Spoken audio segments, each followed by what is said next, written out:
Israel Iran যুদ্ধের নতুন মোড় দেখা গেল। ১২ দিনব্যাপী যুদ্ধবিরতি ঘোষণা করলেন মার্কিন প্রেসিডেন্ট ডোনাল্ড ট্রাম্প।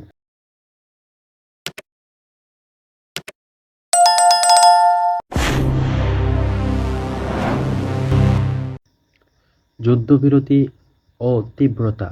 আজ ২৫ জুন পর্যন্ত যুদ্ধবিরতি প্রায় পুরোপুরি বজায় আছে, যদিও কিছু ছোটখাটো চ্যালেঞ্জ লক্ষ্য করা গেছে।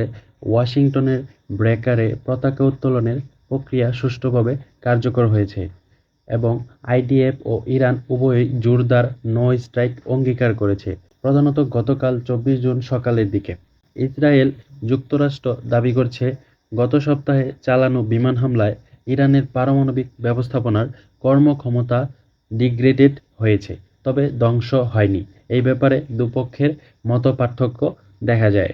ইসরায়েলি হামলায় ইরানে এখন পর্যন্ত ৪৩০ থেকে ৬৪০ জন মারা গেছে বলে জানিয়েছেন। ইরানি ক্ষেপণাস্ত্র ড্রোন হামলায় ইসরায়েলে নিহত ২৪ জন, আহত আরও অনেকেই। আন্তর্জাতিক রাজনৈতিক মোড়। যুক্তরাষ্ট্রের প্রেসিডেন্ট ডোনাল্ড ট্রাম্প যুদ্ধবিরতি ঘোষণা করছে এবং উভয় পক্ষকে নির্বলতা মেনে চলার আহ্বান জানাচ্ছেন। চীন, রাশিয়া, তুরস্ক, যুক্তরাজ্য সহ অন্যান্য শক্তিশালী দেশেরাও একগুচ্ছ হিসেবে শান্তি প্রয়াস করেছেন। ২৫ জুন অবধি যুদ্ধবিরতি কাঠামোটিকে প্রায় কার্যকর মনে হলেও পারমাণবিক ব্যবস্থাপনা নিয়ে প্রশ্ন রয়েছে। বাড়তে পারে পুনরায় ঝুঁকি।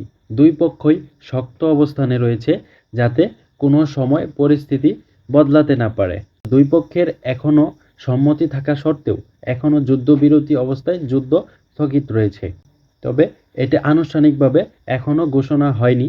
দুই পক্ষই শক্ত অবস্থানে আছেন। কখন আবার ধাওয়া পাল্টা হয় সেটা বলা মুশকিল। তো আজকের খবর এই পর্যন্তই ছিল।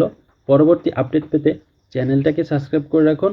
নতুন নতুন খবর পেতে আমাদের চ্যানেলের বেল আইকনটি অন করে রাখুন, যেন নতুন আপডেট আসলে আপনি সেটা পেয়ে যান।